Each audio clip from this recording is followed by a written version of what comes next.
والله العظيم ده احنا بقينا في زمن لا يعلم به الا ربنا، زمن الفتش. تخيلوا الشيخ حمو بيكا بيقول لك انا بروح الكبارات ومش حرام، ومش ما بعملش حاجه حرام. هو الكبارات دي يعني حضرتك انت بتروح جامع يعني مثلا؟ استغفر الله العظيم يا رب، انت بتروح فين؟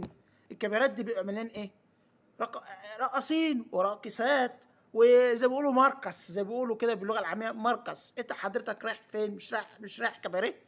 والكباريه ده ايه يعني؟ مش في والي من اولياء الصالحين يعني؟ انا مش قادر افهم ايه اللي مش حرام. انت حضرتك بتفتوا حضارات. انا مش عارف انتوا بتجيبوا الكلام ده منين، يقول لك اصل انا بغني في الكباريه ومش حرام. ازاي يعني؟ ازاي؟ ده كل واحد طلع اليومين دول بيفتي. ده الخمر مش حرام، ده لحم الحمير اكلها مش حرام، ده الواحد لو كل كلبين على عشاء مش حرام. ايه يا جدعان؟ فيها يا جدعان؟ يخرب بيوتكم.